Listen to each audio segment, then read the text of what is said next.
Nós vamos começar, então, são Leis Morais da Vida, capítulo 17. Todo mundo já abriu?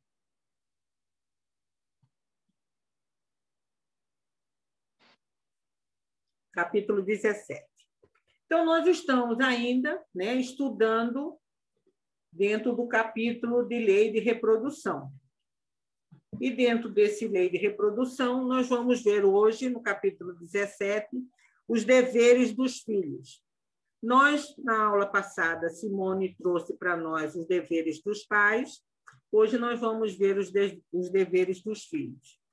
Então, eu fui procurar lá no dicionário. Falei, vamos procurar o que é a palavra dever, né?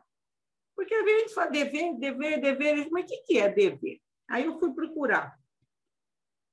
O verbo, ação, né? O verbo dever tem um significado seguinte: sentir obrigação ou agradecimento por alguma coisa, né? E também tem o substantivo dever. O que é o substantivo dever? Regra que impõe através da moral, dos hábitos ou da lei.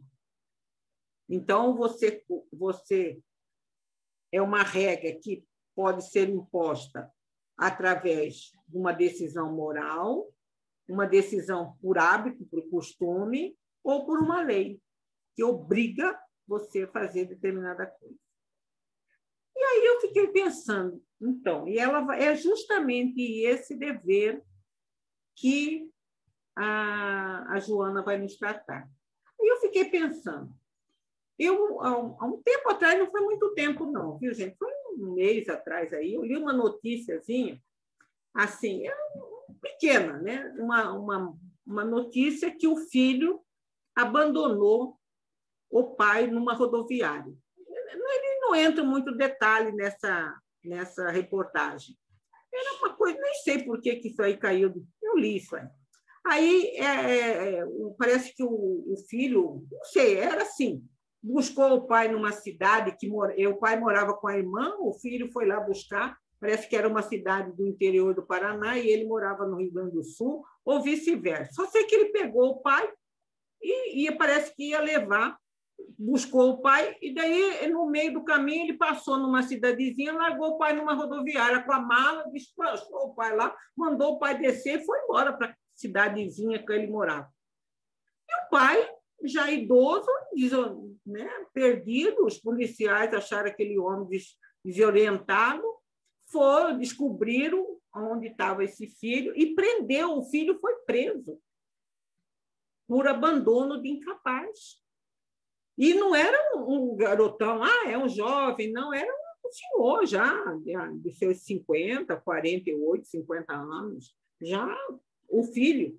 E ele foi preso. Aí eu fiquei pensando, olha, se a lei humana, a justiça humana, não vou nem falar justiça, a lei humana, a legislação humana, pune, né, o abandono dos pais, o que nos dirá a justiça divina? Olha que eu estou usando estou falando a lei, a legislação humana e a justiça, porque a legislação humana ainda não pode ser classificada como justiça, ainda tem muita coisa ainda para chegar lá. E é justamente isso que Joana vai nos trazer aqui, né? Quais são esses deveres, né? Que obrigações, como filhos, nós temos em relação aos nossos pais?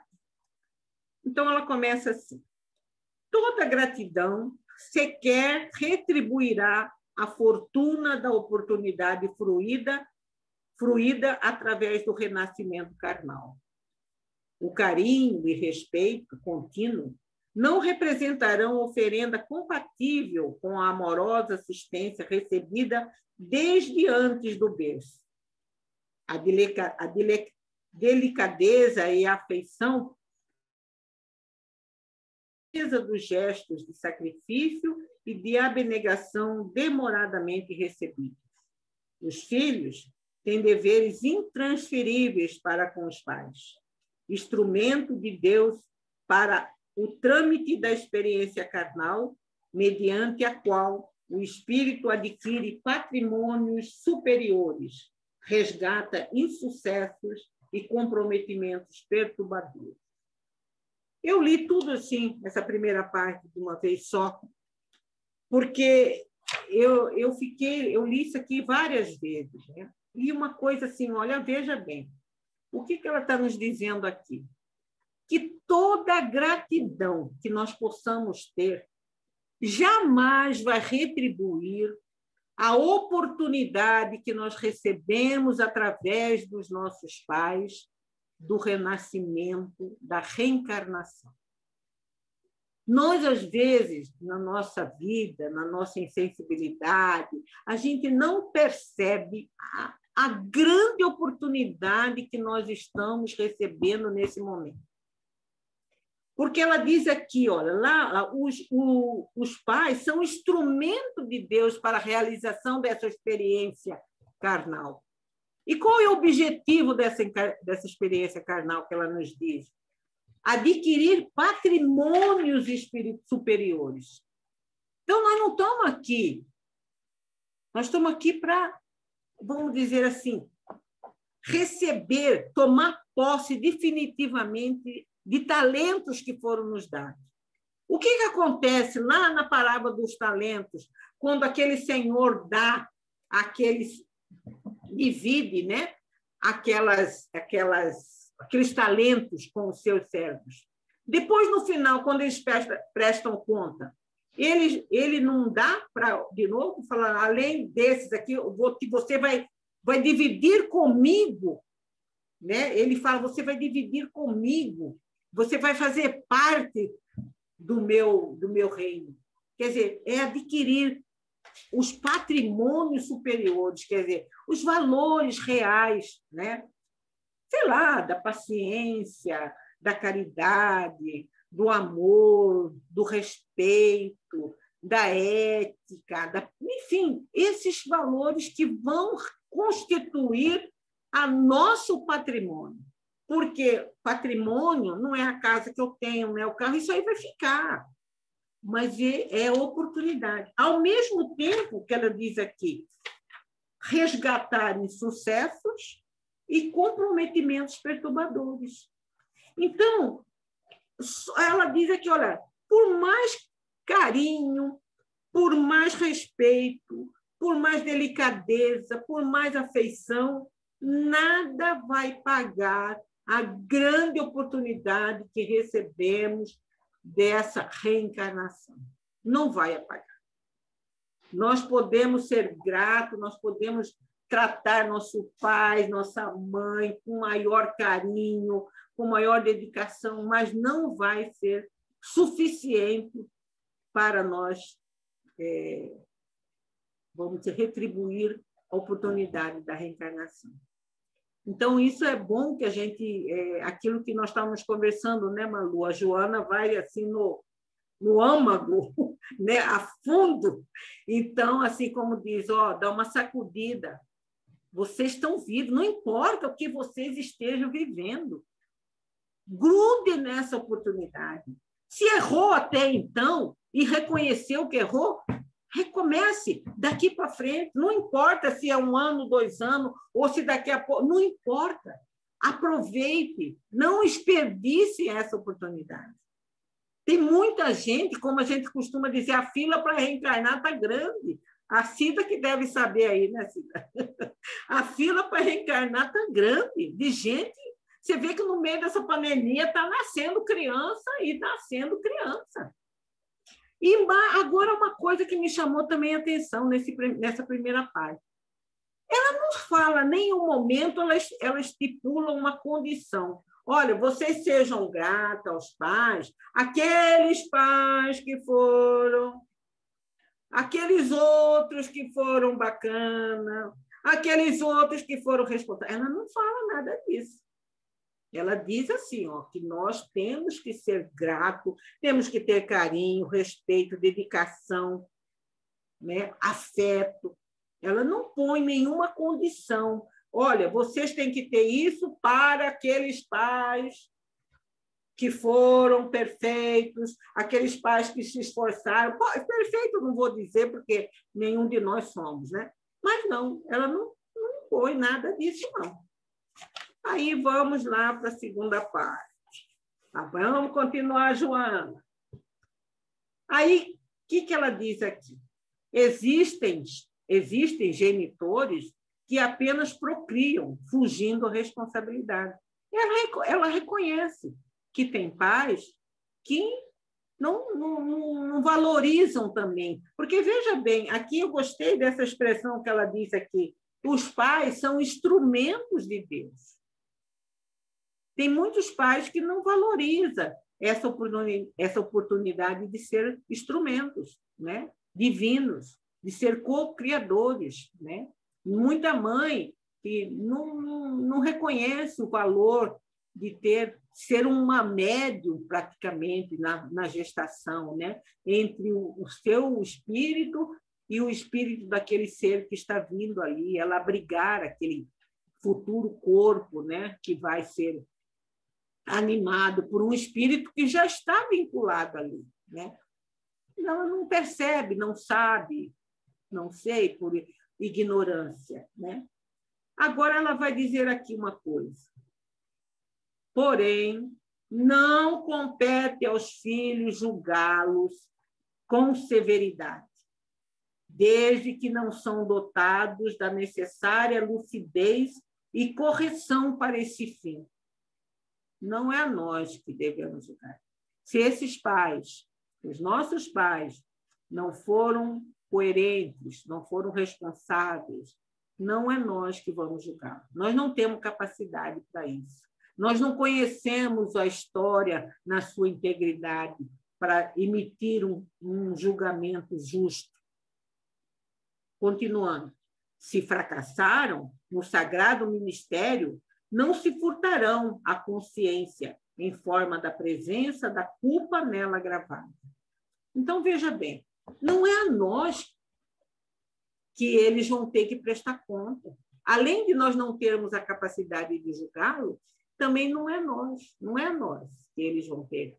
Eles terão que, perante Deus. E onde que está Deus? Na consciência. Nos deu, né, Marli, a oportunidade de nascer, porque podia ter abortado, né? Sim. Então, quer dizer, não nos cabe julgar, né? Porque tivemos a oportunidade de estar aqui, né, nessa reencarnação, de forma a resgatar um pouco das nossas dívidas e erros, e quem sabe até com eles, né? Sim. O que fizemos para eles? Então, por isso que ela diz que a gente não sabe, a gente não conhece toda a história, toda a trajetória daquelas almas. Nossa, e nós não temos, nesse momento, a gente não tem como julgar. Eu podia fazer isso, não foi assim, não foi assado. Não. E o mais interessante que a gente vê como as leis de Deus são perfeitas, ajustam-se, que a gente, numa mesma encarnação, a gente tem a oportunidade de vivenciar as duas experiências. Não precisa desencarnar. Muitos, alguns não, né? Não vêm com esse trabalho da paternidade ou da maternidade, mas em determinado momento nós somos filhos. E daqui a um tempo nós somos pais. E se a gente tem a oportunidade, puxa vida, minha mãe, meu pai, não gostei muito disso que ele foi, a gente tem a oportunidade de reparar.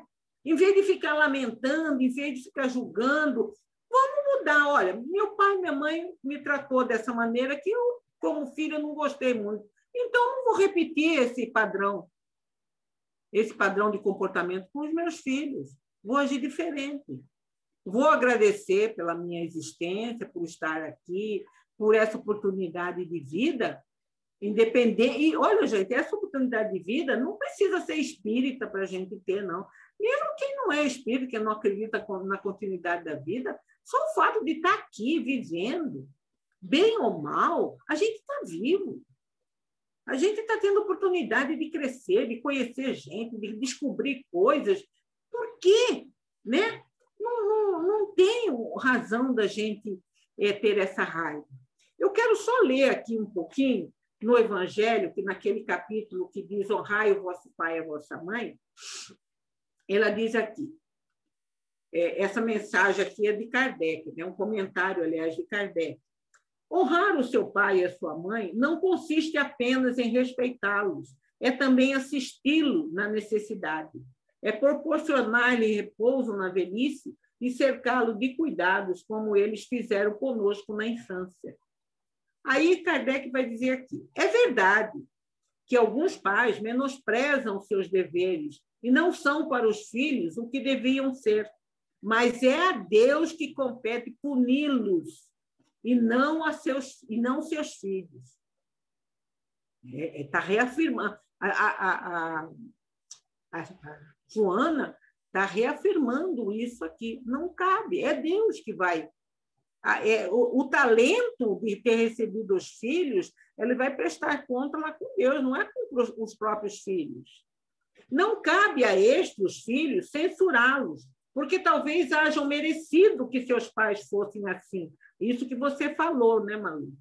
Se a lei da caridade manda se pague o mal com o bem, se seja indulgente para as imperfeições de outro, não se diga mal do próximo, se esqueçam e perdoam as suas faltas, se ame até os inimigos, quão maiores não há de ser essas obrigações em relação aos pais? Os filhos devem, pois, tomar como regra de conduta para com esses últimos, os pais, todos os preceitos de Jesus relativo ao próximo e ter em mente que todo procedimento censurável com relação aos estranhos é ainda mais censurável em relação aos pais. Se eu tenho obrigações de respeitar, de não falar mal, de não agredir, de não julgar um estranho, eu tenho dobrado a essa responsabilidade em relação aos meus pais. E que o que talvez não passe de simples falta no primeiro caso pode tornar-se um crime. Em relação ao outro, o julgamento, a agressividade, a malquerência, o não perdão, é uma falta que a gente tem. Agora, em relação dos pais, além de ser falta, é um crime. Palavras aqui de Allan Kardec. No segundo, pode se tornar um crime. No segundo, porque aqui a falta de caridade se junta à ingratidão. Quer dizer, além de faltar a caridade com o pai, você está sendo ingrato. Você não está sendo grato pela oportunidade da reencarnação, que ela enfatiza muito lá no primeiro trecho dessa mensagem, que é a grande dádiva que nós obtemos através dos nossos pais. Então, continuando aqui. Auxiliá-lo por todos os meios ao alcance é mister indeclinável que o filho deve ofertar com extremos de devotamento e renúncias. A ingratidão dos filhos para com os pais é dos mais graves enganos a que se pode permitir o espírito na sua marcha ascensorial. É um engano, né? A gente cultivar qualquer tipo de ressentimento por um procedimento. O pai abandonou a família, né? Mas não é a nós que eles vão, né? Continua a amá-lo, né? Se tiver oportunidade, se reaproxime, por que não? Né? É um exercício, quer dizer, veja bem, é interessante, né, as palavras do Allan Kardec lá, quando ele fala, se Jesus nos convida a amar o inimigo, quer dizer, amar, perdoar, compreender o inimigo, por que não vai compreender o pai? Né? A irresponsabilidade dos progenitores, de forma alguma, justifica a falência dos deveres morais por parte da prole. Ninguém se vincula a outro através dos vigorosos liames do corpo somático da família, sem justas, ponderosas razões. Se o meu lar não é aquela perfeição que eu sonhava, que eu queria, tem as razões. Eu mereço aquilo. É ali que é o meu campo de ação. É ali, você não está ali por engano, não foi engano de Deus. Enganei de levar aquela pessoa. Não, não. É ali mesmo que cabe realizar o seu trabalho. Desincumbir-se das tarefas relevantes que o amor e o reconhecimento impõem, eis o impositivo que ninguém pode julgar lícito ou postergar. Então, aqui nesse segundo trecho, ela reconhece que tem pais que não foram, né, perfeitos, que não tiveram dedicação, que abandonaram muitas vezes o lar, mas mesmo isso não dá o direito dos filhos retribuir com a mesma moeda, né? Aí ela vai aqui, para finalizar, como sempre, ela vai nos dar como proceder, né? Como é que nós devemos proceder em relação aos pais, independente do que eles foram, do que eles fizeram. Ama e respeita os teus genitores, a humana manifestação da paternidade divina. Olha que bonito, né? Os pais, eu achei isso aqui tão bonito, gente. Os pais é a humana manifestação da paternidade. Quer dizer, é a manifestação de Deus ali, é a manifestação de Deus aqui na Terra. São os pais, né? É a presença divina, né? Naquele momento da concepção, aí vem toda a criação, todo acompanhamento. Quer dizer, é uma tarefa maravilhosa, né? Que a gente deva... Eu até fiquei pensando, quando eu estava estudando aqui, a gente faz poucas vezes oração aos pais, né? De um modo geral, né? Que todos possam desempenhar da melhor maneira possível, mesmo porque, é como a gente costuma dizer, os filhos não vêm com instrução de funcionamento, né? Mas que eles tenham essa determinação. E tem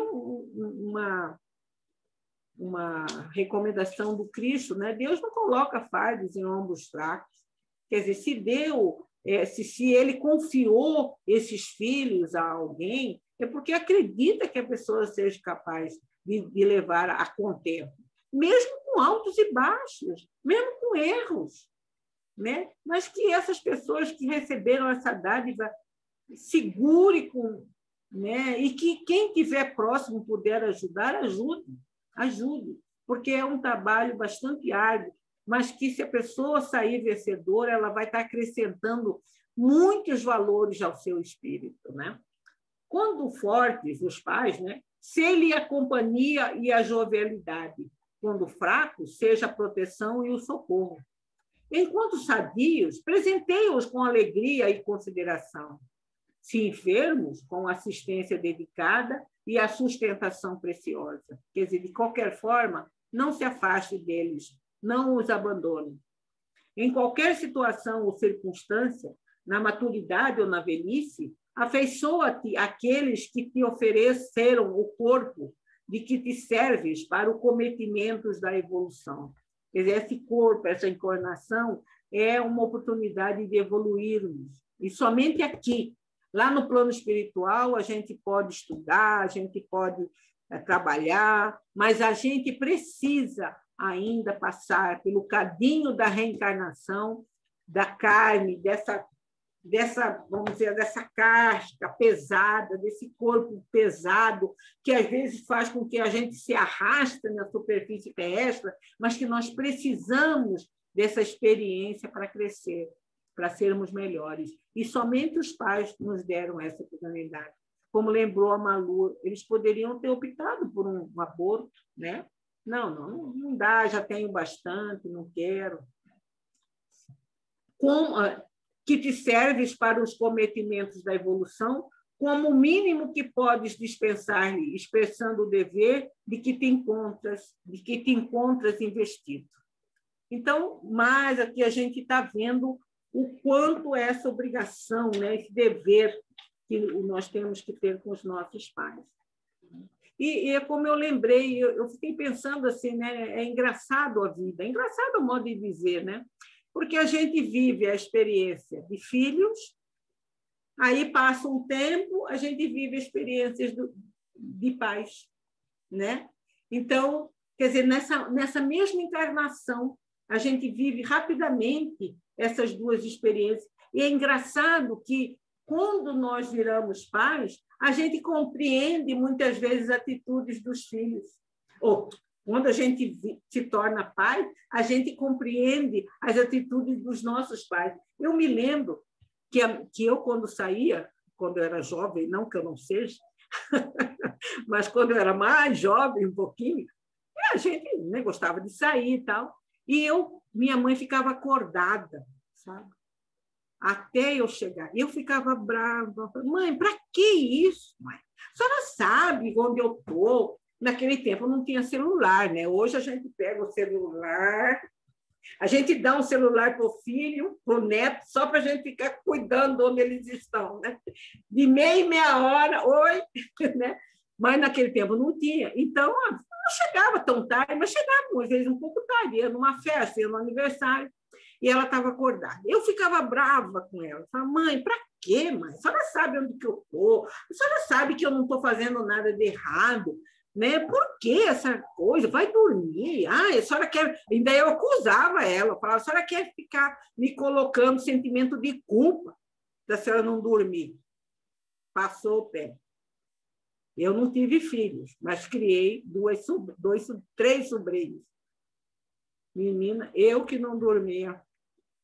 E ficar na frente, lá no sofá, assistindo filme, sessão da madrugada, sessão da não sei o que lá. Ai, meu Deus. E aí já tinha celular, né? Aí, onde você está? O que você está fazendo? Que hora você vai vir?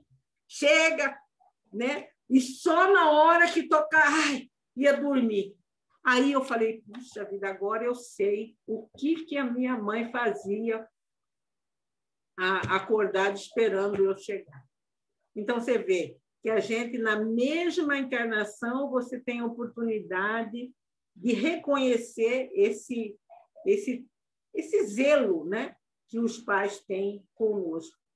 E mesmo aqueles que não tiveram, por ignorância, por fraqueza, sabe lá por quê? Não é nós que temos que julgar, não é nós, né? Eles já terão que responder à própria consciência, assim como nós teremos que responder pelas nossas falhas. Ninguém vai responder por nós, nós que vamos responder por ela. E assim também receber... Você não acha que Fala, Maria. Você não acha que essa chance da gente entender a mãe, o pai da gente, a forma de gratidão em vida? Porque Sim. eu lembro, assim, da mesma forma que você, né? Eu pouco namorei, o único que eu namorei, eu casei e depois separei dele. Mas eu ficava brava com meus pais, eu já era casada com filho pequeno, eles ficarem os dois acordados esperando. Eu tenho muitos irmãos homens que deram muito trabalho, bateram carro, acidente e tal. E eu pensava, poxa, mas eu não quero ser assim. Quando eu tive filhos, eu tive 2 filhos e o meu irmão mais novo veio morar comigo, acabou ficando comigo. Eu optei por uma coisa, fé.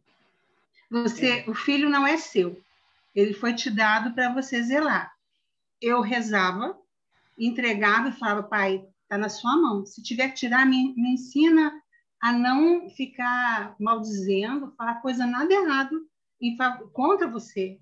Porque eu estou te dando nas suas mãos. Porque eu trabalhava no outro dia às 7 horas da manhã, né? Aí pensava, sim, poxa, eu vou ter que passar o resto da vida. Então, eu notei uma coisa. Eu, como filha, eu fui muitas vezes contestadora, briguenta, chata. Como mãe, eu tive a sorte, minha mãe, quando eu tinha 18, 19, mas minha mãe tinha 37, 38. Então, eu pude realizar com a minha mãe, até o falecimento dela, essa gratidão e mostrar com o meu modo que eu a entendi. Porque muitas das minhas manias são as manias que eles me ensinaram a ter.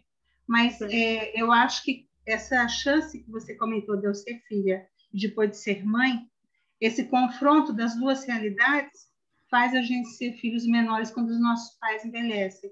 Então, eu sei que muitas vezes as pessoas têm... Que é tudo o que estava falando da lei de reprodução aqui. Os filhos vêm para nós porque eles têm problemas conosco. Ou eu tenho com eles, né? Então, vai depender muito da paciência, da tolerância e da fé que a gente tem. Então, eu vejo assim, a gratidão que a gente teve a capacidade, a oportunidade de ter com os nossos pais em vida, e as orações que a gente faz depois, é muito relevante. Porque Sim. tudo que você falou aí do Evangelho é o que a gente tem obrigação realmente de fazer. Responsabilidade obrigacional real, está na lei divina. Sim. Eu tenho que honrar pai e mãe, né? É verdade, é isso mesmo. Essa responsabilidade é muito forte, né? E depois, como você falou, depois quando chega uma maturidade, graças a Deus que chega, você vai vendo assim, muita coisa que às vezes você achava assim, que era tão grave, e você vai vendo que já não é tão importante, sabe? Não sei, a Malu, nós estávamos conversando antes sobre a idade, né, que fala que é a melhor idade, que dói aqui, dói ali, dói aqui, mas também tem um aspecto que a gente vai se tornando mais livre, mais leve, porque também tolerante. A gente já vai vendo assim que para que tanta bobagem que a gente vai ver, levava assim no pé da letra, na ponta da faca, para quê, né? E a gente vai se libertando dessas coisas, tem esse aspecto da melhor idade, viu, gente? Ó, quem está novo ainda aí, vai aprendendo que tem esse aspecto. Além das dores, tem esse aspecto, dessa liberdade que a gente vai se soltando de certas coisinhas que a gente, às vezes, dava assim, porque meu pai não fez isso. Ele não fez porque ele não sabia, porque ele não tinha. Ele deu aquilo que ele tinha para dar. Cada um dá aquilo que tem. Se ele não deu, porque ele não tinha capacidade, ele não conhecia. Né? Oxalá que numa próxima encarnação, quando ele repetir essa experiência paterna, ou a mulher a materna, eles tenham aprendido com essa experiência que nós vivemos, que nós ajudamos ele a passar. Então, é uma troca, né? A verdade é que nós vivemos uma troca. Nós, seres humanos, nós trocamos experiências e vivências que, se a gente souber aproveitar, só nos enriquece.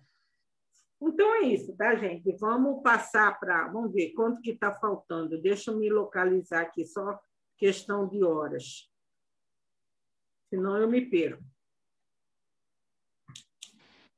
Tá, vamos lá, então. Falta 22 minutos, Marli. Uma coisa que às vezes me preocupa muito é essa história de não pedir para nascer, né? Essa história de não pedir para nascer, às vezes, deixa muita coisa a desejar, né? Vive só como se fosse uma vida de hoje. E isso aí não dá responsabilidade da verdadeira vida, né? Mas ele é meu pai hoje, mas não fui eu que pedi para nascer, o que você quer? O que eu posso fazer? Né? E não é essa a realidade. Então, eu vejo assim que às vezes essa situação faz com que a gente acabe deixando as coisas de lado. E nisso também eu vejo que é uma das coisas muito boas do Espiritismo, que ele sim, sempre nos coloca em situação, né? Olha, você pediu sim para nascer, as coisas não são tão simples, nós estamos aqui a caminho para entender. Tanto é que amanhã eu posso ser mãe, pais, né? A gente pode ser dos nossos pais, e como nós vamos ser, como vai ser a nossa ação? Como que nós vamos agir em relação a isso aí? Agora a gente ouve muito de jovens, mas não tem, eu não pedi para nascer, agora você tem que me aturar. Calma lá, não é bem assim. É bem assim. E essa materialidade aí, porque só vê o mundo de agora, fala materialidade porque só vê agora, só acha que a vida está só aqui, bonitinho. Perturba muito, né, o jovem. E mais tarde, quando chega nessa situação que vai ver, aí que vai cair a ficha. Agora, como vocês colocaram, quando a gente tem tempo de a caminho resolver isso aí, é uma coisa. Aí, gente, eu vou desligar aqui por causa do cachorro aqui. Mas então, você falou, e você mesmo falou uma coisa aí que o seguinte, quando fala eu não pedi para nascer, demonstra uma infantilidade, né? Que não está preso propriamente, não é pelo fato de ser jovem, né? infantilidade espiritual, imaturidade, não é infantilidade, imaturidade espiritual. Né? E, logicamente, que cabe, se você tem oportunidade de ter conhecido a doutrina espírita e puder explicar com a luz da doutrina espírita, ótimo. Mas a gente, porque, principalmente, a gente, quando escuta isso, a gente fica quieto, às vezes. Se a gente tem oportunidade de explicar, ótimo, mas às vezes a gente até ri intimamente, porque a gente sabe que o processo encarnatório, a combinação, os fatores das pessoas envolvidas é tão complexo, né? E que às vezes a gente pediu mais, às vezes aquele pai ou aquela mãe que não, às vezes não quer, tem que todo um processo de convencimento, de receber aquele espírito. Basta a reencarnação de Sigismundo, né? Que era um espírito, vamos dizer assim, relativamente, não estava assim, não era dos piores. Ele teve dificuldade, a mãe aceitou bem, o pai não queria, teve que ser convencido através do sono, né? Nas noites, promover um encontro mesmo espiritual, né, entre eles, para que eles pudessem fazer. E mesmo assim, na hora, Sigismundo estava com medo. Meu Deus do céu, vou largar isso aqui. Quer dizer, não é bem assim. A gente entende que é uma imaturidade, né, do espírito, que quando a gente tem oportunidade, a gente diz, né, para aquela pessoa ou para aquela família, né, e diz, olha, não é bem assim, né? Com jeito, sem querer também impor, né? Nada, porque não é esse o objetivo. Mas a gente sabe que isso, às vezes, a própria pessoa que diz isso, no decorrer da vida, ela muda de ideia lá na frente. Né? Eu já vi casos de pessoas de ter dito isso. Não foi pedir para nascer, porque essa droga. E depois, lá na frente, a pessoa diz, agora eu entendo, agora eu compreendo. É o momento, né? Às vezes a gente tem esses momentos que lá a maturidade ou o sofrimento também, né? O sofrimento, a dor, a doença, a perda, faz com que a gente reveja certos conceitos, né? Então, gente, vamos passar lá para outro. Esse tema de pai é uma coisa de pai, mãe, de filhos, é um tema que mexe muito com a gente, né? Porque é muito próximo, né? Mas vamos passar para 18, que também é um tema, achei assim, formidável esses dois assuntos de hoje. Aliás, como tudo, né? Mas... Marli, no Consolador tem um artigo, uma questão 191 sobre os filhos rebeldes. No meiozinho ele fala, esses que falam que não pediram para nascer, ou que são rebeldes Sim. realmente com os pais. É preciso que os pais estimem seus filhos adultos e que não lhe apreendam a palavra e a exemplificação. Os irmãos indiferentes ou endurecidos de sua alma, comparsas do passado delituoso, que é necessário entregar a Deus, de modo que sejam naturalmente trabalhados pelos processos tristes e violentos da educação do mundo. E ele pede para oração. Então, não tem que refugar na hora que a pessoa, assim, não, é espírita. Se é espírita, está na hora certinha de você começar a inserir a doutrina. Se não for espírita, calar a boca e fazer oração. Porque é a única forma de você ajudar seu filho e mesmo seus pais, que também eles falam isso, quando estão em idade avançada, com realmente já demência, tem muita palavra assim, de negação da vida anterior deles, da vida que eles tiveram. Eu não pedi para vir, estou sofrendo até hoje por causa de vocês. Então, a gente tem que aprender a oração, aprender que é só através da oração. Se for espírita, não. É aproveitar a oportunidade e falar, não, você pediu, chorou e pediu de joelho. Eu fui escolhida. Eu não pedi para você vir, mas você pediu para vir. Porque quem pede para vir não são os pais, são os filhos. Então, aí é a hora certinha de inserir a doutrina. É verdade. É verdade. Então, vamos lá, gente. Vamos partir para 18. Todo mundo já está lá com o livro aberto, já tomou seu cafezinho, a sua água. Vamos lá. Afinidade e sintonia. E eu fiquei me perguntando o que isso tem a ver com a lei de reprodução. Fiquei pensando, mas, meu Deus, o que tem? Depois, no final, nós vamos entender. Ela tem tudo a ver com a lei da reprodução. Aí eu vou começar a ler. De referência à problemática das doenças, a questão da sintonia psíquica é de relevância incontestável. Olha, esse primeiro parágrafo aí, pequenininho, mas em relação às doenças, tem tudo a ver a sintonia psíquica, né? Por que às vezes, é aquilo que nós vimos um pouco ali do fluido espiritual, a sintonia, o sentimento, né? Hoje, a própria ciência, graças a Deus, já está reconhecendo, por exemplo, que certo sentimento baixa a nossa imunidade, né? Baixa nosso sistema imunológico.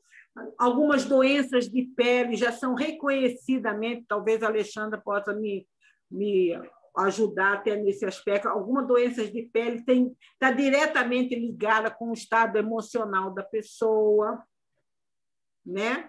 Enfim, algumas... Então, ela está dizendo assim, que a sintonia psíquica está ligada diretamente com a problemática das doenças, né? Por isso que afinidade e sintonia. Fenômeno inconsciente que decorre de hábitos mentais assumidos pelo indivíduo deve ser examinado em profundidade, necessitando de acurado esforço, a fim de que abandone as baixas e densas faixas do abatimento e da viciação, ascendendo àquelas nas quais se aurem forças e estímulos para o cometimento de sucesso. Quer dizer, a gente tem o hábito, né? Nós temos, assim, por exemplo, o hábito de pensar, por exemplo, negativo, né? Isso, porque isso aí a gente acaba criando, em vez de nós, vamos dizer assim, que nós temos uma doença, seja lá ela qual for, né? Descobrimos lá que a gente tem uma doença. Se a gente começar a pensar, eu vou morrer, porque isso que aconteceu, porque eu sou infeliz, porque só comigo, a gente vai ficar perdido e, em vez da gente sintonizar, não é que a gente vai esconder, não, isso aqui vai passar, vou entregar na mão de Deus, não. Mas se a gente tiver uma atitude pessimista, a nossa recuperação vai ser mais difícil. Ao passo, como ela diz aqui, se a gente começar a sintonizar com forças maiores, a gente vai encontrar uma solução que vai, às vezes, até nos livrar daquele mal, ou então atenuar os seus efeitos. A gente lembra muito bem daquela mulher hemorreísta, né, que sofria daquele sangramento há 10 anos. Quer dizer, não é pouco tempo. Para aquela época, então, 10 anos era muito tempo. E ela não ficou parada. Ela procurava, ela foi médico, curandeiro, isso, até que tem Jesus, tem um profeta aí fazendo, eu vou atrás dele. Chegou lá, encontrou aquela multidão, ela podia ter falado, não, eu não vou chegar perto dele. Ninguém vai me deixar. Ela não podia ter, ela estaria, se ela fosse uma pessoa negativa, ela já estava morta, diga-se de passagem. Ela não tinha nem vivido esses 10 anos com a hemorragia dela lá, não. Ela já tinha morrido. Mas ela, lutando. Mas ela falou, não, mas se eu chegar e tocar na roupa dele, na veste dele, eu vou ser curada. Ela se determinou.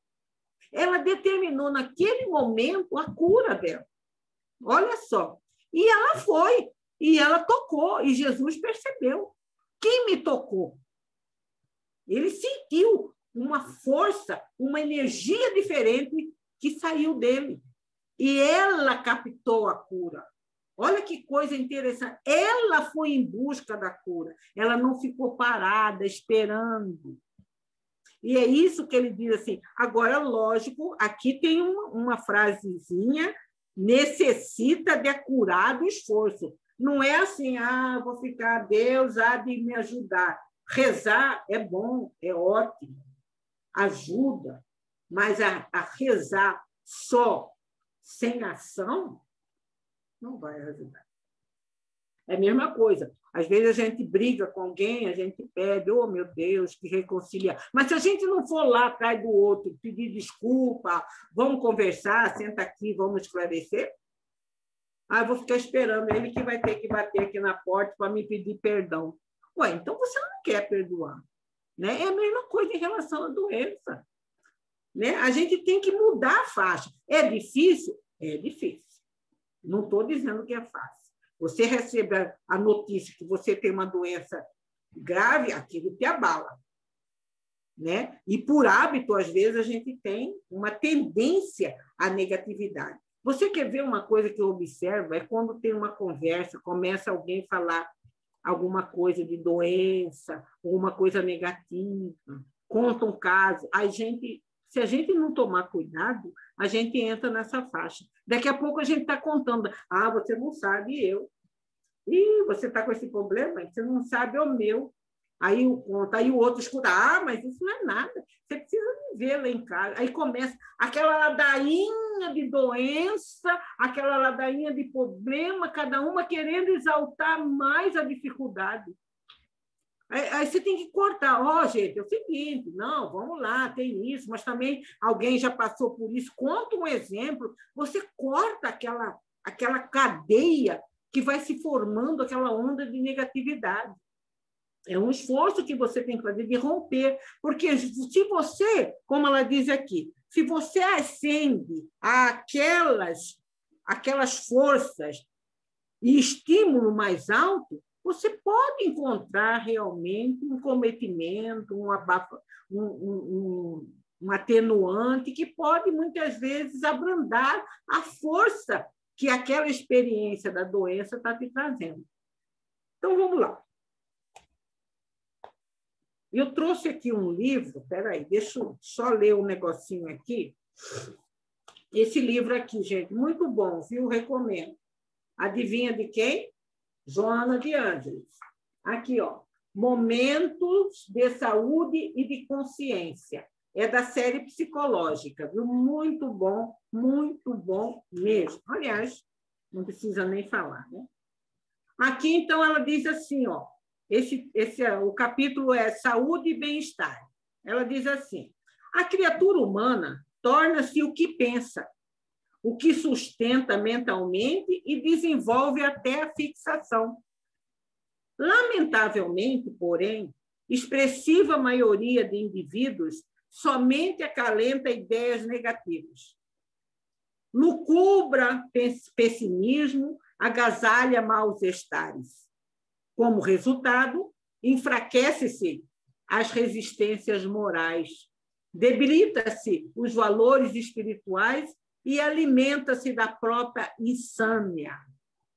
Então, quer dizer, ela fala, lamentavelmente, a maioria ainda prefere acalentar a ideia negativa, e com isso você enfraquece, não só moralmente, espiritualmente, e há uma tendência a debilitar também o corpo físico. Aí ela diz aqui, há determinadas provações que são inevitáveis, porque procedem de desmandos de outras existências. Podem, entretanto, por meio de construções mentais e humanas edificantes, ser alteradas, atenuadas e até liberadas, pois que os atos saudáveis granjeiam méritos para superar aqueles outros que são danosos. Então, ela reconhece que muitas vezes são situações que às vezes são resgates, são expiações, né, que precisam passar. Mas que mesmo essas nós podemos atenuar os efeitos desses momentos, dessas experiências, através de uma atitude positiva. Não estou dizendo aqui que a gente vai ficar agora dando uma de poliana, não, mas pensar positivamente. E mais nós que nos dizemos que somos espíritas, né? Então, está me doendo? Tá doendo. Eu preciso fazer um tratamento doloroso? Preciso. Vou fazer? Vou fazer. Mas vou, né? Vou sair disso aqui, vou melhorar. Enfim. E às vezes a gente se torna até... Porque tem doente que, às vezes, ele se torna umas companhias insuportáveis de chato. E, às vezes, tem doente que ele que estimula os parentes, ele que conforta as pessoas. Né? Tudo depende de como você se coloca diante das dificuldades. Né? Meninas, eu vou ter que sair. Eu botei a Simone de anfitriã. Tá bom. Aí, Simone, você fecha, que depois eu pego na nuvem. Tá bom? Tá. Obrigada, Tchau, gente. Tchau, gente. Obrigada. Então, vamos lá. Continuando aqui nessa Joana aqui, né? Acomodado à posição de lamentável rebeldia interior, seja pelo acompliciamento com entidades perniciosas ou mediante a tácita aceitação dos velhos hábitos do personalismo dissolvente, o homem permanece por prazer e em vigilância em sintonia com o mal. Ela, então, diz aqui que muitas vezes nós somos envolvidos por espíritos que não querem nosso bem, que comprazem com o mal, né? Que gostam do pensamento, da ideia do derrotismo, mas também que nós, muitas vezes, aceitamos aqueles hábitos de sermos negativos, de sermos preguiçosos, às vezes, espiritualmente. Né? Continuando aqui. Defluem dessas situações graves conúbios mentais, em processo de obsessão por parte de espíritos ignorantes e pervertidos, ou pela satisfação natural de permanecer em atitude doentia, sem o esforço que deve evitar para a libertação. Então, tanto faz a gente aceitar as sugestões de obsessores, né, de antigos inimigos, porque a gente não sabe o que nós fizemos, o que nós atraímos de antipatia através da vida, né? Ou então pelo prazer mesmo de ser coitadinho, né? Porque às vezes é mais, vamos dizer assim, aceitável, despertar aquele sentimento do que a gente reagir, né? E ela está pedindo aqui uma atitude, uma reação, né? Levante, vamos lá, né? Siga o exemplo da mulher lá que foi atrás. Outro exemplo no Evangelho é Zaqueu, né? Que sobe na árvore, um homem de baixa estatura, naquele monte, esse homem não vai me ver, e eu quero ver esse Jesus que estão falando. Ele não pensou duas vezes, subiu na árvore. Subiu na árvore, falou, porque aqui eu pequenininho, eu não vou ver, ninguém vai me ver, e eu quero ver esse homem. Ele estava buscando, subiu na árvore, e Jesus falou, vou jantar, vou estar na sua casa. Porque ele, com a atitude dele, ele buscou Jesus. Jesus só sintonizou com ele. Porque ele acendeu, ele, vamos dizer assim, foi em encontro de Jesus.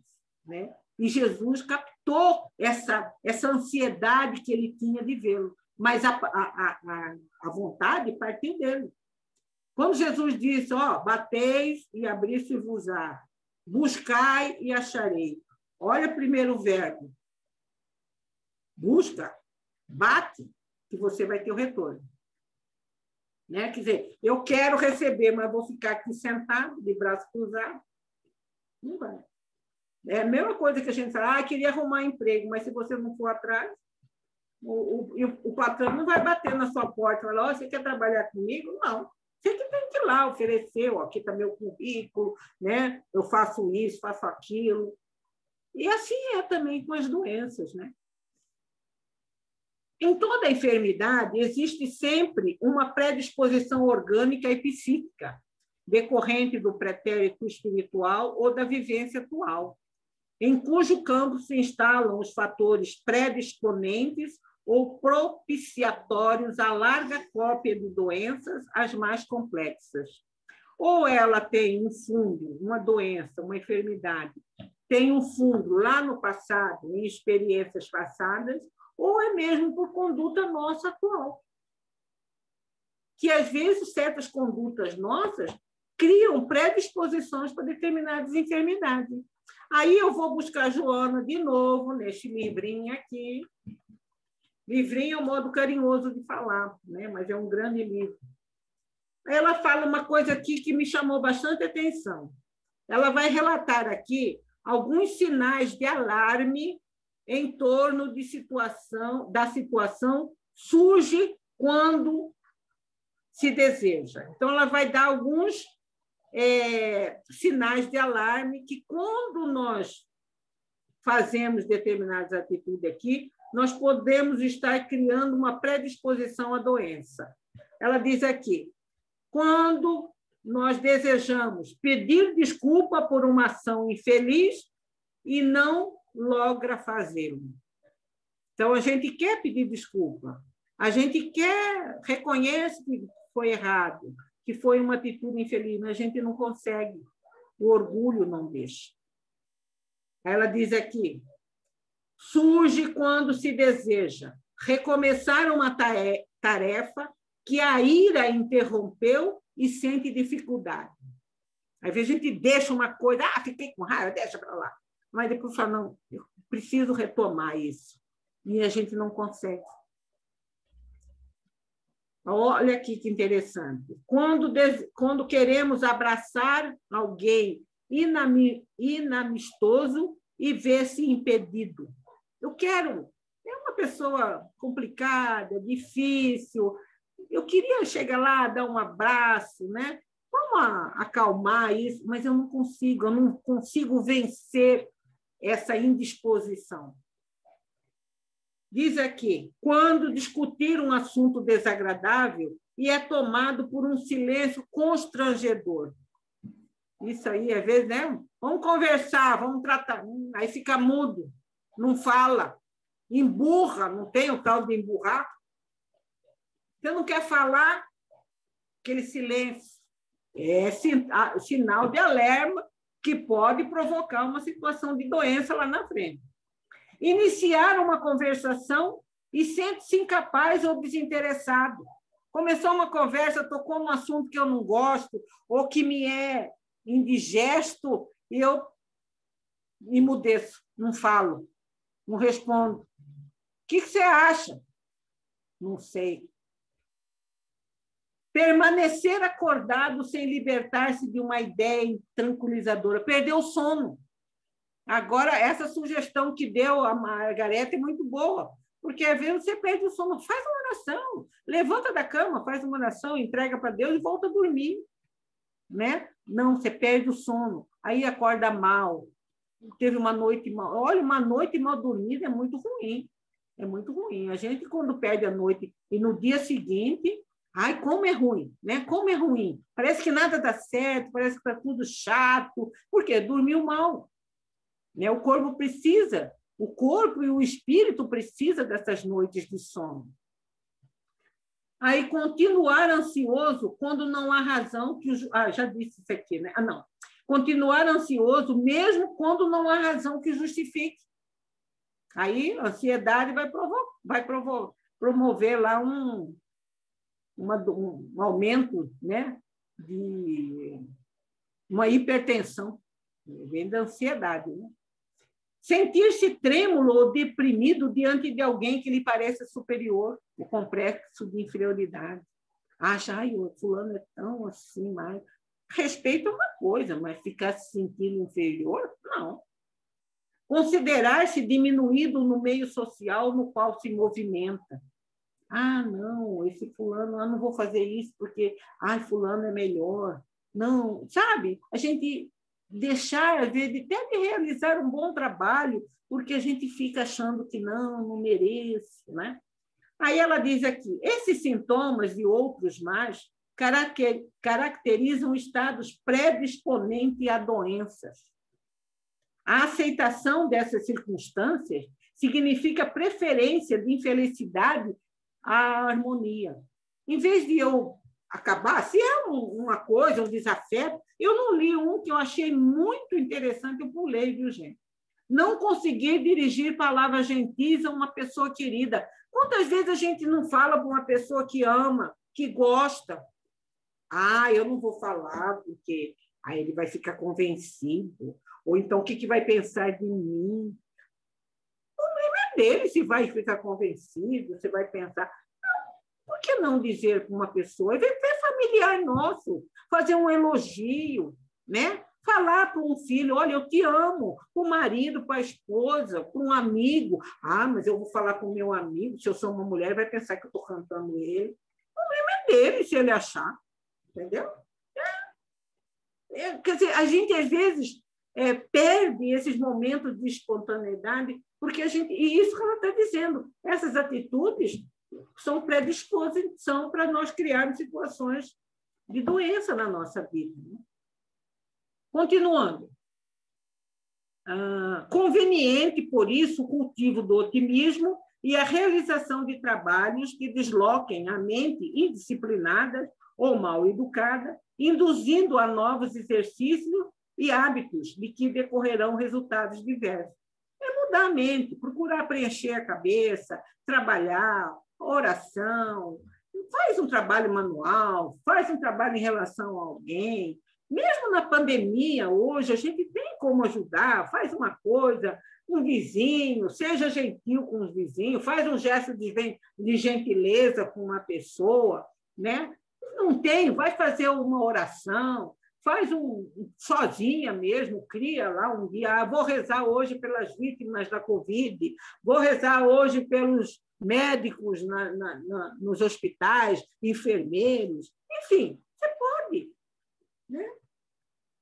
Para de ficar pensando naquilo, no mal. Porque tudo bem, nós temos que tomar cuidado com a Covid, nós temos que ter o distanciamento, a higienização das mãos, o uso da máscara, evitar a aglomeração, mas vamos pensar, não, porque eu não posso, vou pegar, porque, sabe, tudo bem, temos que cuidar, mas não esquecermos muito, não ficar paranoico, né?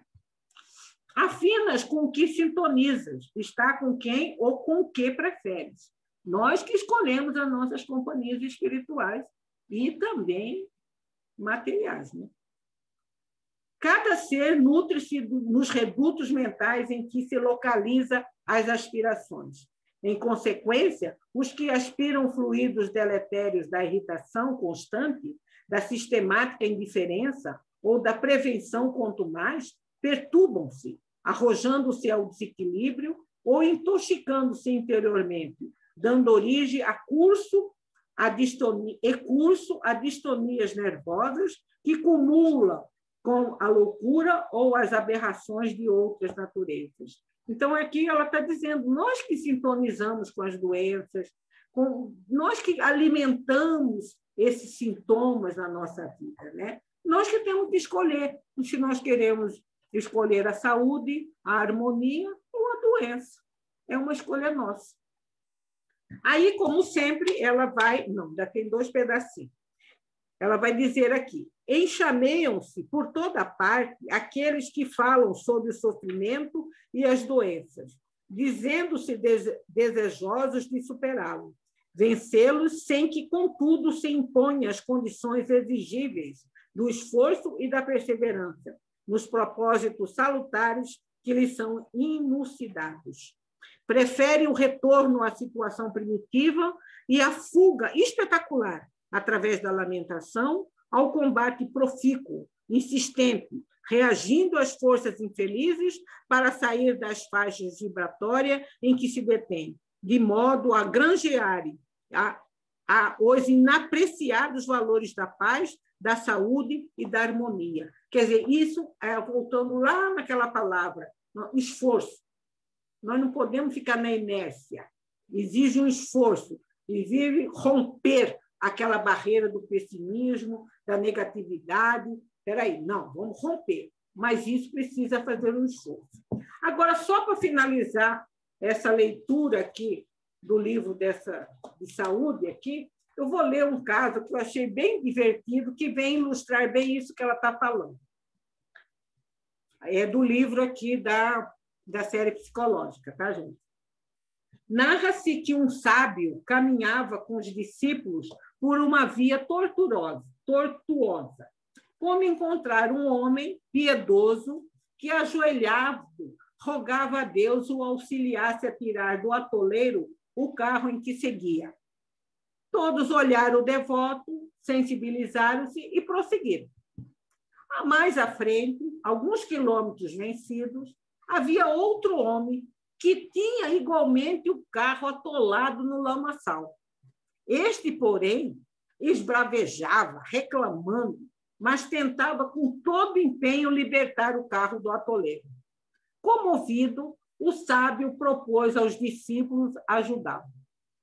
Reunidas todas as forças, logo o transporte foi retirado e, após agradecimento, o viajante prosseguiu feliz. Os aprendizes, surpresos, indagaram ao mestre. O primeiro homem orava, era piedoso e não o ajudamos. Este era rebelde e até vociferava, recebeu nosso apoio. Por quê, mestre? Sem perturbar-se, o nobre professor elucidou. O que orava, aguardava que Deus viesse fazer a tarefa que a ele competia. O outro, embora desesperado por ignorância, empenhava-se, merecendo o nosso auxílio. E será, pois, ideal. Aí ela tem, como sempre, Joana tem lá uma recomendação, né?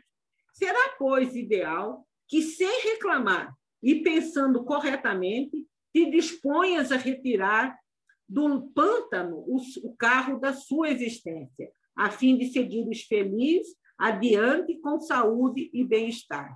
Eu achei assim que ilustrou muito bem isso que ela está falando, né? Enquanto um só ficou lá plantado orando, o outro estava reclamando, mas estava fazendo alguma coisa. É justamente isso que ela nos convida aqui. Então, vamos lá ler o finalzinho dessa nossa leitura. Diz aqui.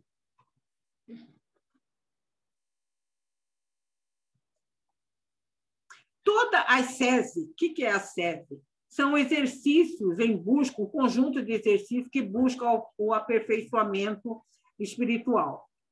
Decorre em clima de sacrifício, quer dizer, tudo existe um esforço, não é assim de uma hora para outra, a gente precisa realmente estar atento, né? A renovação exige esforço, a liberdade propõe disciplina, a ascensão às vibrações superiores impõe largo estipêndio, uma remuneração mental, né? Exigindo permanente sintonia com os pensamentos edificantes e as ideias que fecundam bênçãos. A doença, como a saúde, resulta invariavelmente da posição interior de cada um. Por essa razão, o Evangelho é constituído de convites imperativos à elevação íntima, à solidariedade, ao otimismo, em cujas paisagens aurirás a felicidade que todos buscamos. Olha aqui, ela dá o caminho, né? O Evangelho. O Evangelho, o que é? Os ensinamentos de Jesus. Né? Ele sempre teve os ensinamentos de Jesus são cheios de esperança. É um convite, né? Estarei sempre contigo, bem-aventurados aos aflitos, aos isso, ao aquilo. Ele sempre, o meu reino não é deste mundo. Tem vários convites que Jesus faz para que a gente se ponha acima das dificuldades. Afinamos-nos uns com os outros e intercambiamos conforme as preferências que exteriorizamos, mas que são o resultado do comportamento íntimo. Qualquer que seja o preço da responsabilidade, por mais alto o ônus do sacrifício, estás destinado à felicidade. e por lográ-las terás que investir todos os esforços, abandonando as faixas do erro e do crime em que te comprases, a fim de alcançares os cumos da vitória sobre si mesmo. Quer dizer, nós somos fadados à felicidade, né? Agora, isso é uma conquista. Ela não é dada assim, toma, a felicidade é sua, você conquista. Por isso que ela é valorosa. Porque quando nós vencemos cada etapa que a gente vence, a gente sente um prazer, uma satisfação que somente a gente que está vivenciando sabe disso, né? A cada passo que a gente dá.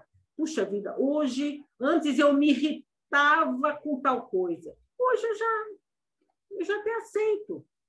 Ainda me incomoda, mas não é tanto. Então, essas pequenas vitórias que vão dando-nos essa serenidade. Por quê? Porque nós não fomos criados, nós temos que pensar o seguinte, nós não fomos criados para a dor, para a doença, nós fomos criados para o amor. Nós somos frutos do amor divino. Jesus falou isso, nos ensinou isso, né?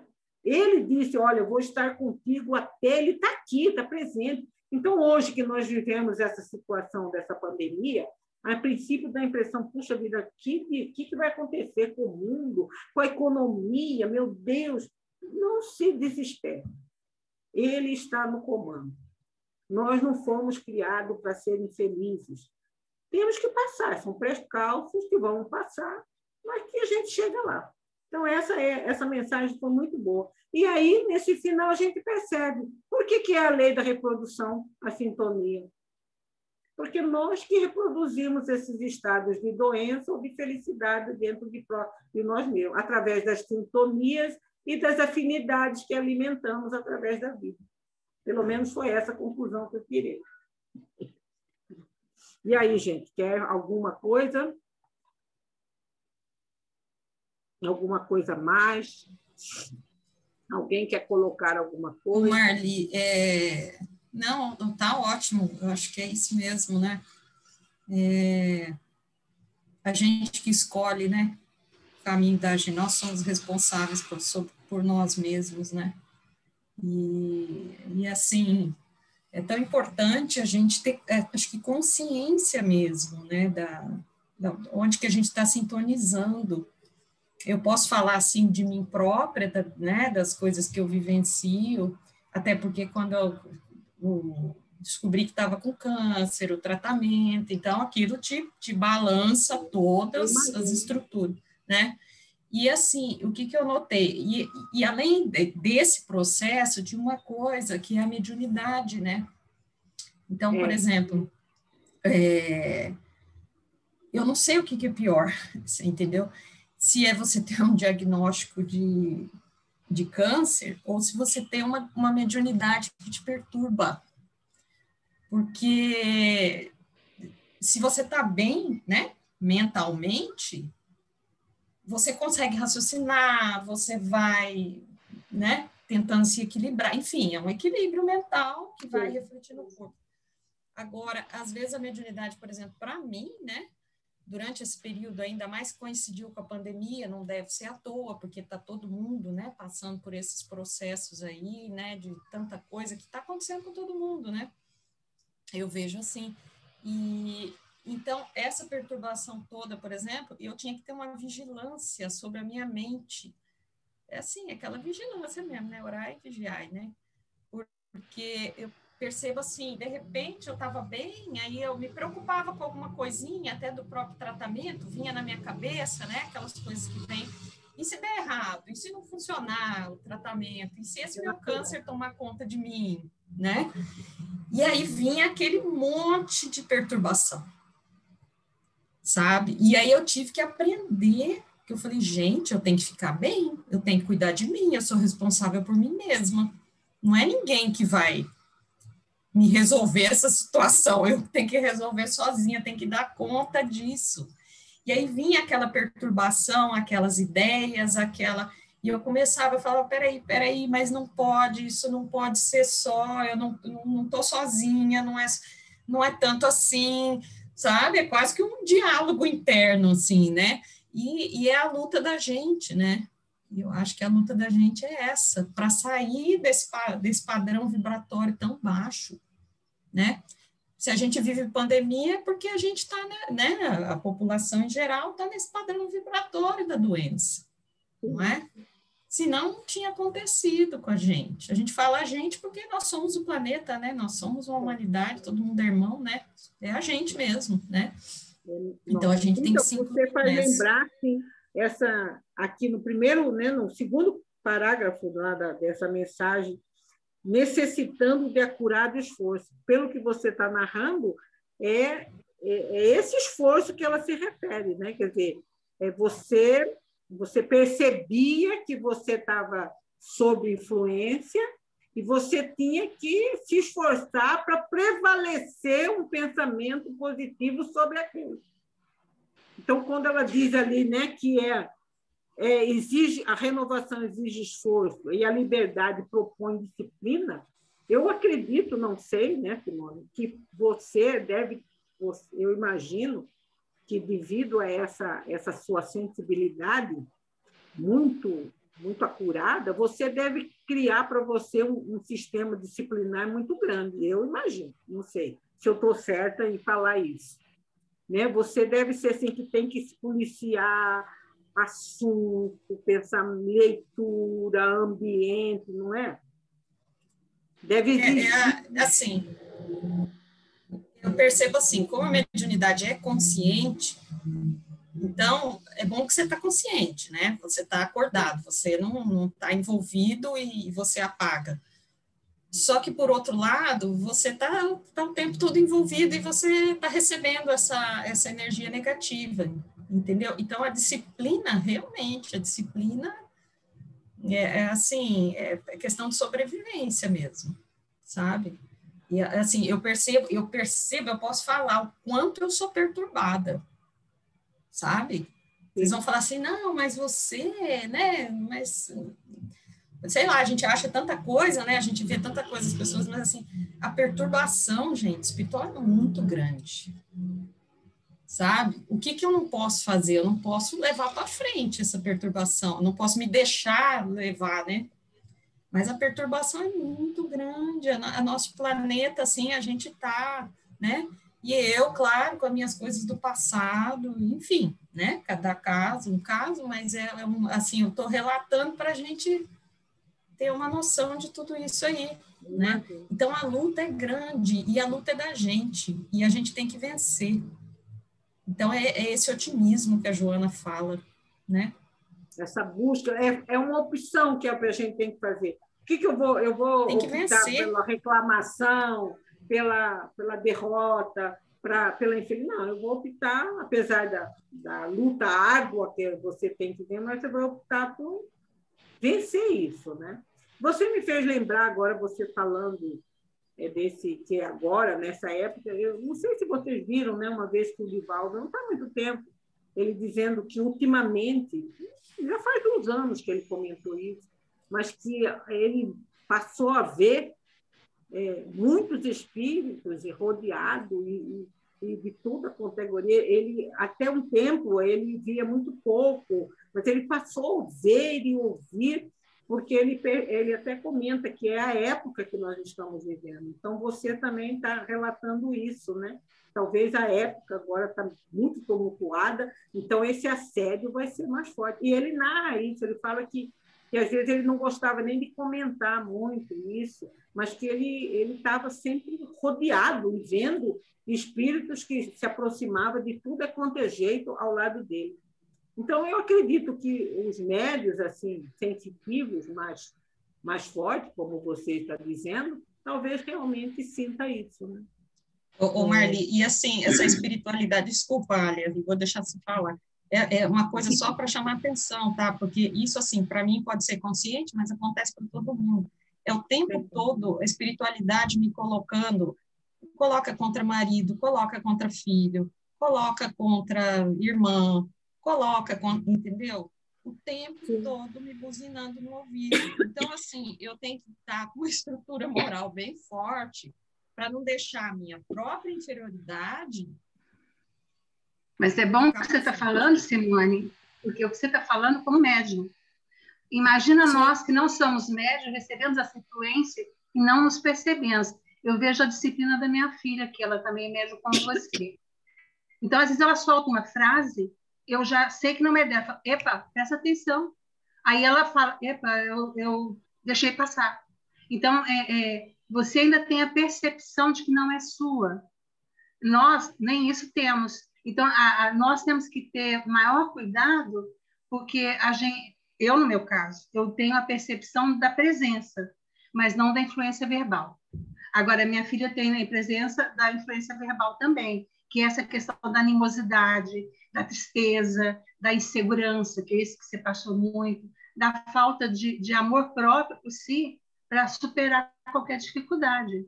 Depois você dá uma olhada no Consolador 101 e 102. Vai te dar uma abertura sobre isso que você falou, doenças incuráveis, doenças sérias, que as pessoas têm que ter delas, entender que há um pretérito e que elas vieram por um motivo. Então, em razão desse conhecimento pessoal da doutrina espírita, que dá para a gente a sabedoria, a gente pode entender de forma melhor e entregar. Né? Verdade. Diga, você quer falar? Ou... Ela quer falar agora, nós não deixamos ela falar. Não, é o seguinte, eu lembrei quando a Simone falou isso aí, eu lembrei do Divaldo outro dia, que ele deu uma entrevista e ele disse assim, que nós estávamos sendo muito assediados, mas muito, e que um dia ele estava viajando com o presidente lá da casa, não lembro onde agora, e ele ficou quietinho no carro porque ele estava obsediado. Então, o Divaldo falando isso, você viu isso, Marli? E eu fiquei pensando, e tem aquela questão também do Livro dos Espíritos, eu não me lembro o número agora, que a resposta dos Espíritos para a gente é assim, eles vos dirigem muito mais do que imaginas. Então, a gente começando a estudar e tendo esses relatos aí dos médiuns mais sensitivos que a gente cai nas ciladas facinho. Super. A gente cai. E aí a gente ainda acha que a gente sintoniza e pronto, e vai embora. Igual a Margareth está falando, a gente não tem essa sensibilidade de perceber o que é nosso, o que não é nosso, e às vezes a gente vai embora nesse negócio. E eles dizem, Divaldo, você é uma luzinha. Se o Divaldo é uma luzinha, nós somos o quê? Então, isso que eu estou falando. Para o Divaldo deve ser de vez em quando. Para mim, é todos os dias, o tempo todo. Eu estou brigando com o meu pensamento aqui, sabe? Aí tem claro, né, momentos, né, lógico, senão, mas assim, de repente você olha meio torto, você já começa a pensar da pessoa, você já começa a achar alguma coisa naquilo ali, e aquilo já fica uma... Então, assim, eu estou falando isso para chamar a atenção, que do jeito que acontece comigo, acontece com todo mundo, né? Assim, enfim, as influências estão aí. E realmente é importante a gente ficar atento mesmo, né? Sou eu que estou pensando? Sim, claro, eu estou dando abertura para isso, né? Mas vamos segurar, né? Vamos nos conhecer, vamos trabalhar para melhoria, né? E a gente precisa, né? A gente precisa superar essas nossas dificuldades mesmo, né? Tem que superar. E aí vem tudo junto, vem pandemia, vem, né? Eu falo que a gente está tendo bastante chance, né? Bastante oportunidade para melhorar. Verdade, né? E a pandemia é nossa, como diz o outro, né? É nossa. Nós merecemos a pandemia. Foi nós quem criamos o vírus. Nós, nossos pensamentos ruins, nosso negativismo, nosso comportamento.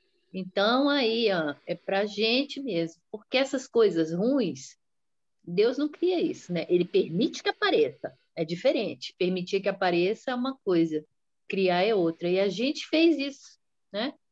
Vamos aí, então, como diz a Joana com a aula da Marli, vamos ter vontade aí de vencer esses problemas que nós temos, né? De tudo, insegurança, né? Influência dos espíritos e todos esses nossos problemas aí. E a gente vence porque a cruz não é maior, né? Que a gente pode suportar, né? por E de gentileza. tudo isso que nós estamos conversando, me lembrei lá da primeira leitura, né, dos deveres dos filhos. Quer dizer, a graça, nós estamos encarnados, né? Isso é uma bênção. E se tudo isso que nós estamos vivendo são necessidades, e cada vitória nossa, nós vamos acrescentar valores imperecíveis na nossa alma, que serão parte de nós, que não vão ser de outro, não vai ser da Simone, vai ser, cada um vai ter o seu quinhão, do seu valor conquistado. A Simone, com essas perturbações, com esses assédios, que, graças a Deus, por exemplo, ela conhece a doutrina espírita, ela consegue raciocinar, eu imagino, eu não queria estar no seu lugar, não, viu, Simone? Eu imagino que deve ser uma luta, né? Mas que ao final, cada vez que você vence um embate desse com um irmãozinho, com certeza algum esclarecimento você levou para ele, né? Tenho certeza que muitos vão ser gratos a você. Olha só a quantidade, talvez, de irmãos que vão ser gratos a você por esse trabalho, né? Porque eles também estão precisando. Talvez sejam alguns que estão na fila da encarnação querendo vir e que não estão tendo oportunidade, então se aproxima para falar. E quando você mentalmente conversa, quando você mentalmente esclarece, muitos poderão ser e você tornar amigo dessas pessoas, né? Eu lembro de uma mensagem há muitos anos que eu li que tinha um rapaz. Ele não era mau, mas era um cara que vivia bem, aquela bom vivant, que fazia, que festava, que não tinha responsabilidade com nada. Aí ele morreu, desencarnou. Aí ele foi lá para uma região trevosa. E, de repente, um dia ele vê uma luz assim, bem na direção dele, e ele recebeu uma pessoa que falou: "Vai, eu vou te buscar e te levar". Ele falou: "Mas por quê? Eu fui uma pessoa tão leviana, tão volúvel". Ele falou: "Está vendo aquela luz?" Falou para ele: "Você está vendo aquela luzinha lá em cima?" Ele falou: "Tá, aquela é uma senhora que um dia você ajudou". Ele falou: "Mas nem lembro". Ele falou: "Pois você ajudou ela em determinado, você nem conhecia, você ajudou. Ela ficou tão grata a você que ela nunca mais esqueceu a sua ajuda. E hoje, é graças àquela lembrança dela, de gratidão, que nós viemos ter resgatado aqui". Então, você vê, olha que grandeza, né? Um pequeno que ele nem lembrava que ele tinha feito, foi o que levou, que resgatou ele daquele lugar infernal que ele estava vivendo. Gente, hoje nós extrapolamos, hein? São 4h03. Mas tá bom, foi ótimo. Vamos, então, alguém quer fazer oração? Não sei nem quem está aí. Hoje eu não estou conseguindo ver os participantes. Cida, não quer fazer, Cida? Cida está tão quietinha. A Cida não falou hoje. Não, eu só estou ouvindo. Então, Faço sim, Simone, faço.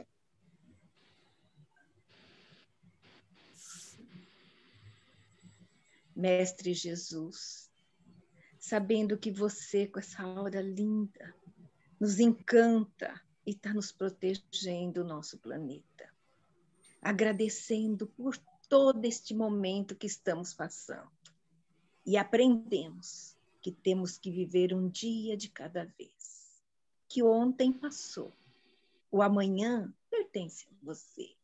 Então, dê a sabedoria para nós vivermos o hoje, enfrentando os nossos dilemas, as nossas dificuldades, mas agradecendo que a cada porvir de cada dia a gente continuar reencarnado.